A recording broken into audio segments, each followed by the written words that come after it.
इस वक्त आप आराम से बैठकर इस वीडियो को देख रहे हैं, मगर मैं आपको कहूँ, आज जिस जगह पर आप अभी बैठे हो वो जमीन आज से करोड़ों साल पहले 8,500 डिग्री के तापमान से उबल रही थी।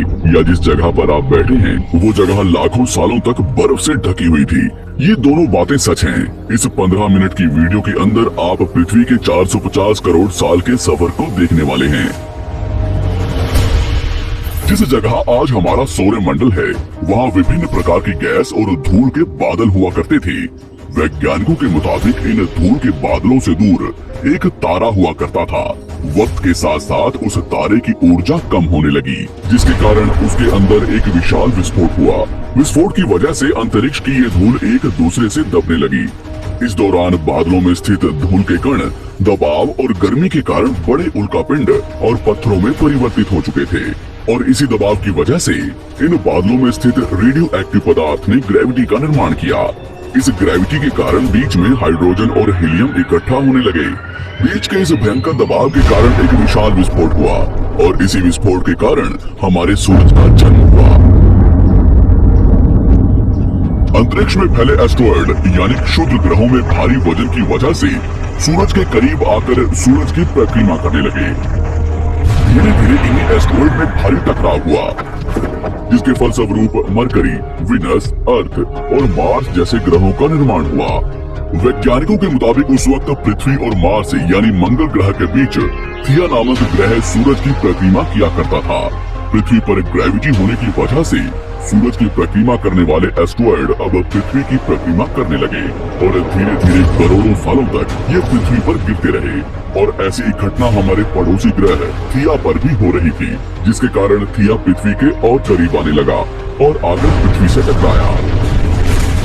इस भयंकर टकराव की वजह से पृथ्वी के हिस्से कणों के रूप में अंतरिक्ष में फैल गए और एक रिंग्स की तरह पृथ्वी की परिक्रमा करने लगे। इन्हीं परिक्रमा करते हुए कणों में टकराव होने लगा, जिसके कारण हमारे चांद का निर्माण हुआ। उस वक्त पृथ्वी पर सिर्फ एक ही समुद्र हुआ करता था, और वो था 1900 डिग्री सेल्सियस की तापमान पर उबलते हुए लाविका। उबल रही थी वो सारी चीजें जिसे आज आप अलग अलग नाम से जानते हैं। वक्त के साथ साथ पृथ्वी धीरे धीरे ठंडी हो रही थी, जिसके कारण पृथ्वी के भारी तत्व जैसे धातु और रेडियो एक्टिव पदार्थ पृथ्वी के केंद्र में जाकर इकट्ठा हो गए और हल्के पदार्थ पृथ्वी की सतह पर आ गए। लाखों सालों तक पृथ्वी पर उल्कापिंडों की बरसात हुई, और इन गिरते हुए उल्कापिंडों में जमा था नमक, मिनरल्स और पानी। करोड़ों सालों तक इन उल्कापिंडों की बरसात होती रही, और धीरे धीरे पृथ्वी की ऊपरी सतह पानी से ढकने लगी। वैज्ञानिकों के मुताबिक यही वो वक्त था जब दूर गहरे पानी के अंदर निकलते ज्वालामुखियों से पहली बार सूक्ष्म जीवों का निर्माण हुआ। लाखों सालों बाद एक वक्त ऐसा आया जब पृथ्वी की पूरी सतह पानी से ढक चुकी थी। हमारी पृथ्वी के सबसे अंदर का कोर रेडियो एक्टिव पदार्थ से बने होने की वजह से हरदम गर्म होता रहता है, लेकिन जब भी पृथ्वी की ऊपरी जमीन ठंडी हो जाती है तब पृथ्वी के अंदर की गर्मी बाहर नहीं निकल पाती, जिसके कारण ज्वालामुखियों का निर्माण होता है। और उस वक्त कुछ ऐसा ही हुआ।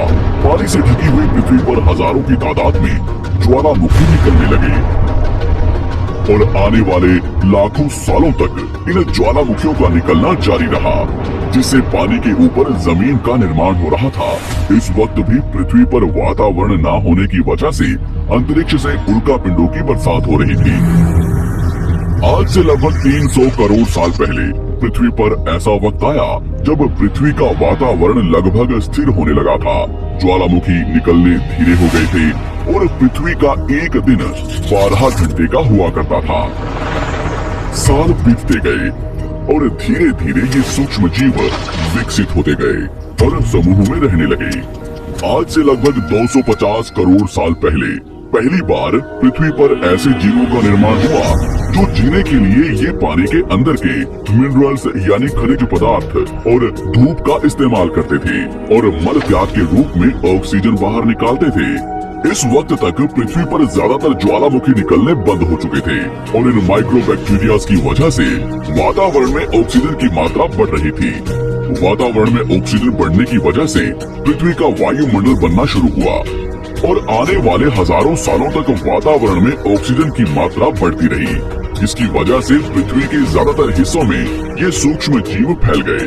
हजारों सालों बाद एक वक्त ऐसा आया जब पृथ्वी में ज्यादा ऑक्सीजन बढ़ने के कारण ये सूक्ष्म जीव मरने शुरू हो गए।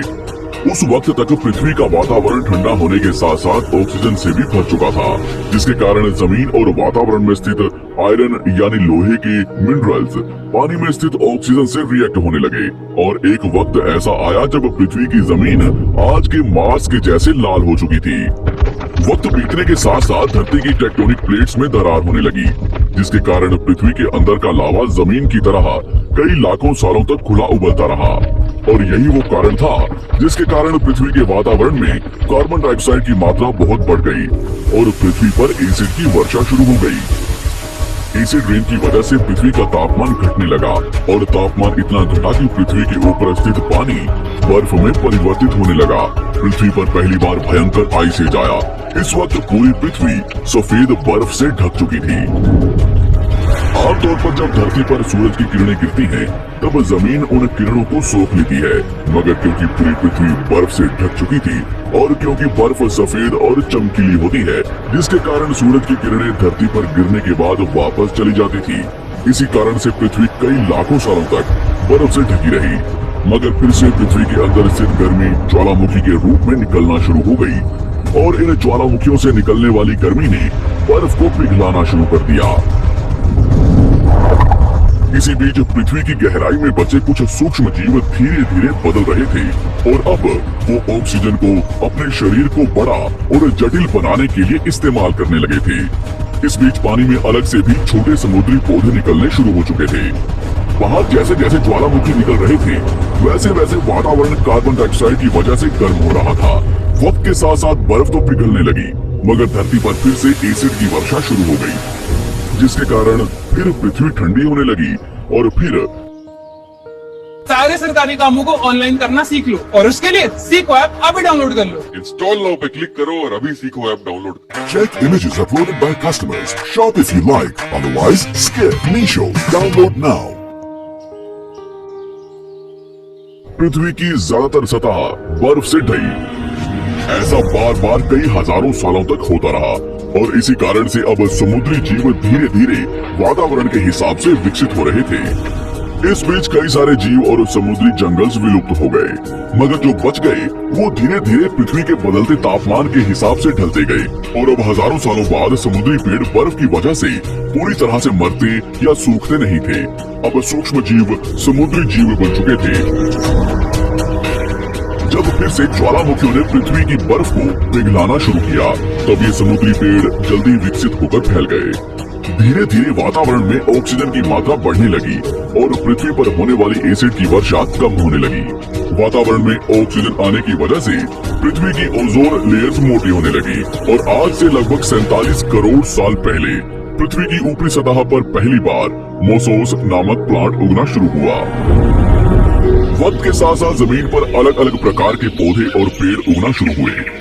एक वक्त ऐसा आया जब जमीन के पेड़ों की लंबाई लगभग 80 से 100 फीट जितनी या आज की 5 से 6 मंजिला बिल्डिंग जितनी ऊंची हो चुकी थी। ये वो वक्त था जब समुद्री जानवर समुद्र से बाहर निकल रहे थे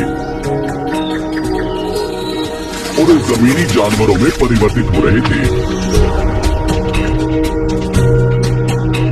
धरती की ज्यादातर जमीन एक जगह इकट्ठी हो चुकी थी, जिसे आज हम पैंजिया महाद्वीप के नाम से जानते हैं। पृथ्वी का वातावरण और तापमान लगभग स्थिर हो चुका था और अब करीब 21 से 23 घंटे का दिन हुआ करता था। अब समुद्री जीव पानी से बाहर रहने लगे थे और वातावरण के हिसाब से उनके शरीर का रंग रूप बदल रहा था। धीरे धीरे ये जमीनी जानवर डायनासोर्स में परिवर्तित हो गए। जिन डायनासोर्स ने पेड़ पौधे खाने शुरू कर दिए, उनका शरीर लंबा और विशाल रूप से विकसित होने लगा। कुछ डायनासोर्स शिकार किया करते थे, जिसके कारण वे छोटे और तेज होते चले गए।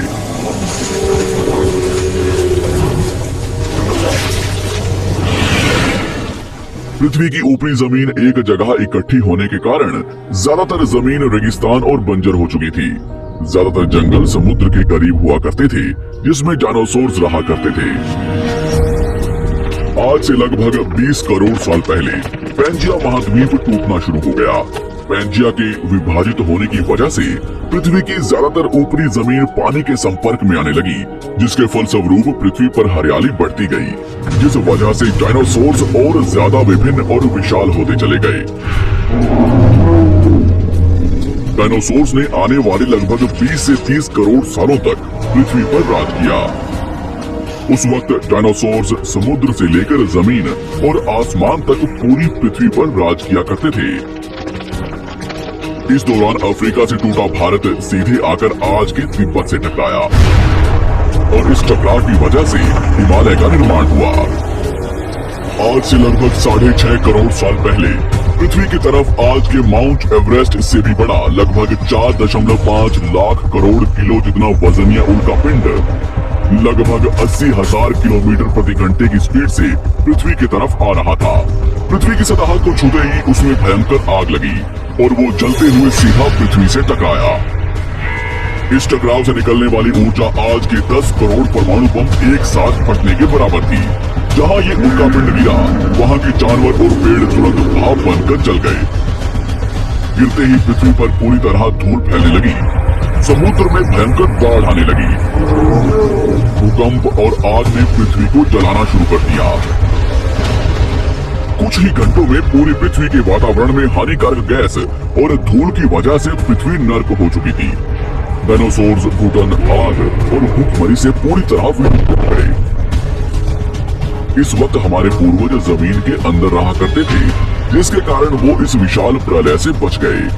पृथ्वी का वातावरण पूरी तरह से काला और अंधेरा हो चुका था, जिससे धूप भी जमीन तक नहीं पहुंच पा रही थी। पृथ्वी के पेड़ और ज्यादातर जानवर विलुप्त हो गए। वातावरण में धूल और हानिकारक गैस के कारण पृथ्वी पर फिर से एसिड की वर्षा शुरू हो गई और फिर पृथ्वी ठंडी होकर बर्फ से ढक गई। लेकिन इस बार पृथ्वी की बर्फ लाखों सालों तक नहीं जमी रही और 80 से 90 हजार साल बाद ये बर्फ पिघलनी शुरू हो गई। जैसे ही धरती पर वातावरण फिर से पहले जैसा होने लगा, वैसे ही ये छोटे जीव जमीन से बाहर आना शुरू हो गए। उस वक्त पृथ्वी की बर्फ पिघलनी शुरू ही हुई थी, जिसके कारण अफ्रीका में घने ठंडे जंगल हुआ करते थे और इसी बीच ये जमीनी जीव बंदरों में परिवर्तित हुए। मगर जैसे जैसे पृथ्वी गर्म होने लगी, वैसे वैसे अफ्रीका के ये जंगल सूखने लगे। जंगल की चीजें खाने वाले बंदरों को खाने की कमी होने लगी। खाने की तलाश में इन बंदरों ने अपने पैरों पर चलना शुरू कर दिया, जिससे उन्हें दूसरे जानवरों के शिकार करने में मदद मिलती थी। धीरे धीरे बंदर एप्स यानी वानर में परिवर्तित हुए। खाने की तलाश में ये एप्स पृथ्वी के दूसरे हिस्सों में फैलने लगे और धीरे धीरे उनके शरीर का रंग रूप वहाँ के मौसम के हिसाब से बदलता गया। वक्त के साथ साथ हम आदिवासी बने। हमने हथियारों से लेकर आग का आविष्कार किया।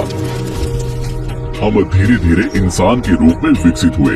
हमने धर्म से लेकर परिवार, भाषा और संस्कृति का निर्माण किया और वक्त के साथ साथ हम विकसित होते चले गए और आज हम इस पृथ्वी की सबसे विकसित प्रजाति बन चुके हैं। पृथ्वी को आज के जैसे बनने में लगभग 450 करोड़ साल का वक्त लगा है और हमें एक छोटे जमीन में रहने वाले जानवर से इंसान बनने में कई लाखों सालों का। मगर हमने इन 100 सालों में जितना पृथ्वी को गंदा और तबाह किया है, उतना आज तक किसी भी प्रजाति ने नहीं किया होगा। हम फिर से धरती को गर्म कर रहे हैं और कार्बन डाइऑक्साइड की मात्रा बढ़ा रहे हैं। वैज्ञानिकों का मानना है कि पृथ्वी पर फिर से विशाल परिवर्तन होने वाला है। भविष्य में पृथ्वी कैसी होगी, जानेंगे हमारी